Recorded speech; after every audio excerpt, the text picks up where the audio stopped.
오늘은 사도행전 25장 말씀입니다. 오늘도 주시는 말씀의 은혜가 우리 안에 넘치기를 원합니다. 성경은 어떤 사람이 무슨 일을 했는가를 말하는 것이 아니라 하나님께서 사람을 위해 행하신 일과 약속을 전하는 것입니다.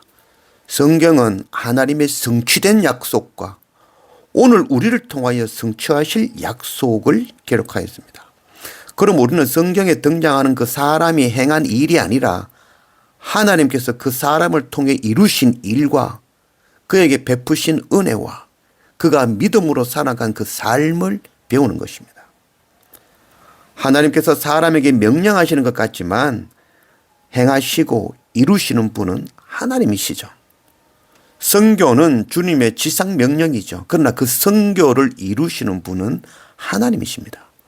선교는 내가 하는 것이 아니라 하나님께서 나를 선교하시는 하나님의 일입니다. 하나님은 사람에게 약속을 주시고 그 약속을 성취해 주시는 분이시죠. 하나님의 언약을 성취하시는 그 일에 쓰임받는 그런 우리가 되어지기를 원합니다. 오늘 사도행전 25장 1절 베스도가 부임한 지 3일 후에 가이사랴에서 예루살렘으로 올라가니 대제사장들과 유대인 중 높은 사람들이 바울을 고소할세 베스도의 호의로 바울을 예루살렘으로 옮기기를 청하니 이는 길에 매복하였다가 그를 죽이고자 함이더라. 베스도가 대답하여 바울이 가이사랴에 구류된 것과 자기도 멀지 않아 떠나갈 것을 말하고 또 이르되 너희 중 유력한 자들은 나와 함께 내려가서 그 사람에게 만일 옳지 아니한 일이 있거든 고발하라 하니라.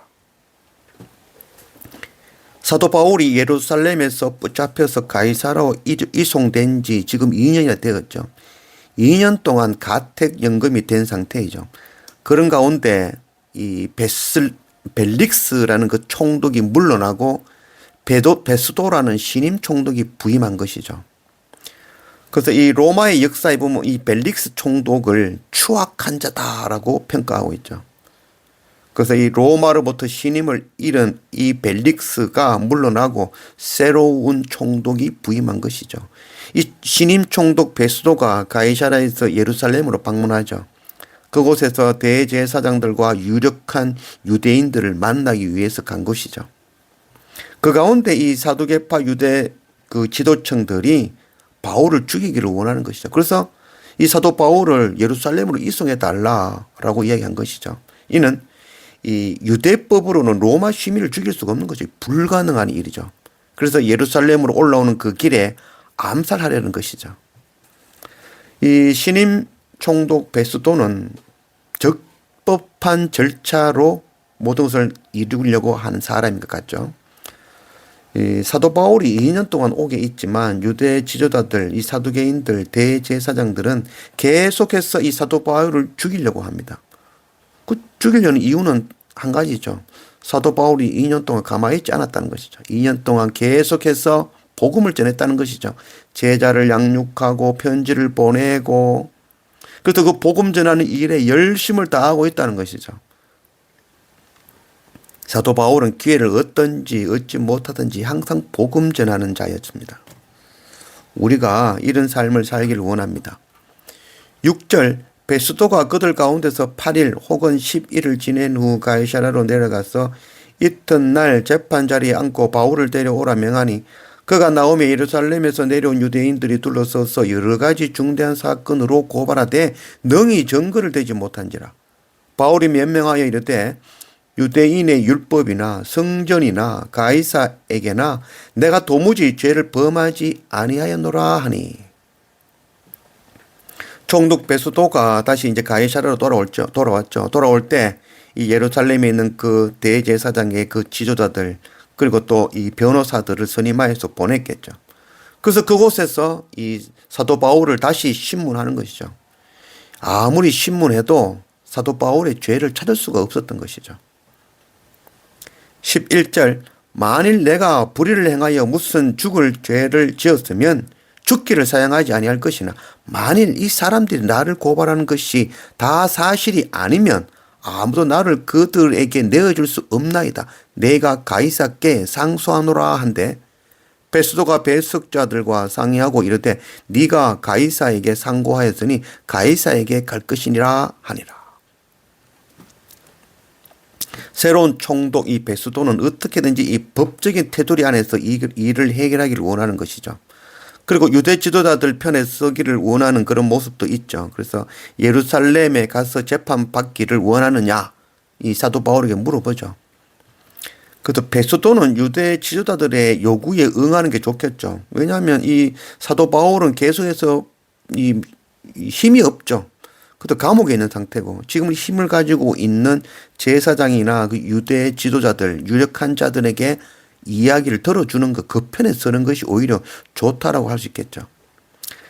그런 가운데 이 사도 바울은 이제 나는 당신에게 더 이상 재판받지 않겠다. 나는 가이사에게 황제에게 가서 재판을 받겠다라고 상소하는 것이죠. 그래서 당시에 그 황제 가이사가 바로 클라디오죠.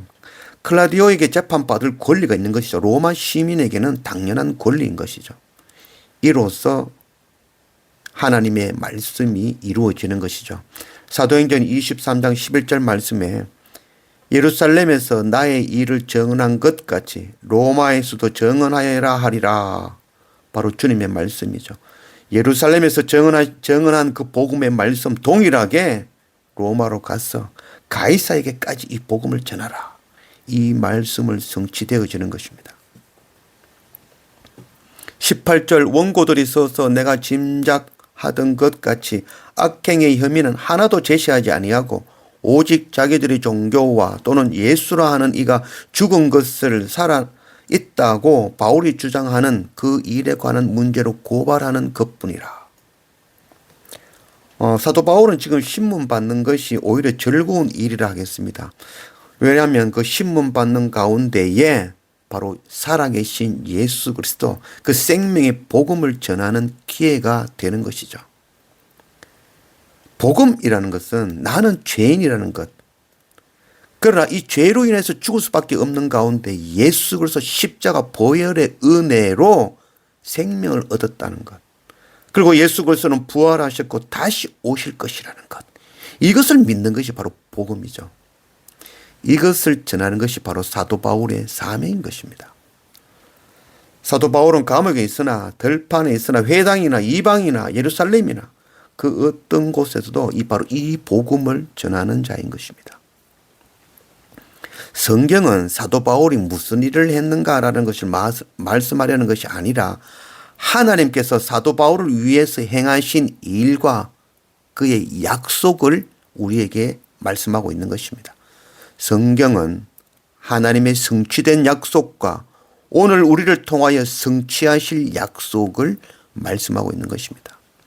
하나님께서 행하시는 놀라운 은혜 안에 그 안에 살아가는 그 사도 바울, 그가 받은 은혜, 그가 믿음으로 살아가는 삶, 그것 우리가 배워야 되는 것입니다. 선교는 주님의 지상 명령이지만 그 선교를 이루시는 분은 하나님이십니다. 선교는 내가 하는 것이 아니라 하나님께서 나를 선교하시는 것, 그게 바로 선교죠. 선교는 하나님께서 행하시는 하나님의 일입니다. 하나님은 사람에게 사명이 아니라 이것 해라 저것 해라는 것이 아니라 우리에게 약속을 주시죠. 그리고 그 약속을 성취해 주시는 분이 바로 하나님이신 것입니다. 하나님의 언약을 성취하시는 그 일, 약속을 이루시는 그 일, 그 일에 쓰임받는 그런 우리가 되어지기를 원합니다.